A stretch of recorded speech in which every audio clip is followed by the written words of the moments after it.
அவங்க உங்கள என்னதான் பண்ணாலும் கஷ்டப்பட்டு வளர்த்துருக்காங்க. ஸோ அவங்கள வீட்ல வச்சு சாப்பாடு போடுங்க. வீட்ட விட்டு வெளியில அனுப்பாதீங்கன்றது தான் நான் எங்க போனாலும் சொல்ற ஃபர்ஸ்ட் திங். ஏன்னா அவங்க வெளியில வந்து ரொம்ப கஷ்டப்படுறாங்க. கொஞ்சம் அன்பு, பாசம் இப்போ வெளியில வந்துட்டாங்க. அவங்களுக்கு நம்ம என்ன பண்ணணும்னா, போய் சாப்பாடு வாங்கி தர்றீங்க அதெல்லாம் ஓகே. போய் ஒரு 10 நிமிஷம் உட்கார்ந்து பேசுங்க. இது கூட முடியலன்னா, உட்கார்ந்து பேசுறவங்கள ஜட்ஜ் பண்ணாதீங்க. இந்த இந்த ட்ரெஸ் போட்டு இந்த பொண்ணு என்ன இங்க உட்கார்ந்து பேசிட்டு இருக்கு இவங்க கிட்ட. எனக்கு நெறைய டிரான்ஸ் விமன் தெரியும். நான் அவங்களலாம் போய் பப்ளிக்ல வந்து அவங்க என்ன பார்த்தாலே ஓடி வந்து ஹக் பண்ணுவாங்க. ஆனா சுத்தி இருக்கவங்க பார்க்குற பார்வை இருக்குல்ல, நீங்கலாம் பண்ண மாட்றீங்க. பண்றவங்களையாவது அப்படி பார்க்காம இருங்க அப்படின்றது ஒண்ணு. இன்னொன்னு நீங்க என்ன Instagramல இந்த மாரி நீங்க பண்றீங்க. நான் என்னோட ஃபீல்டுலே இந்த மாரி பண்றீங்க, அந்த மாரி பண்றீங்கன்றத வந்து நீங்க போடுறீங்க அப்படின்னா, யாரையும் அழ வச்சு போடாதீங்க.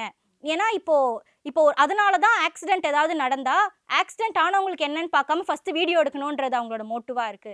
கஷ்டத்த வீடியோ எடுக்காதீங்க. அவங்க அதுலருந்து எப்படி மீண்டு வந்தாங்கன்றத வீடியோ எடுங்க. அது வந்து பிரச்சனையா இருக்காது.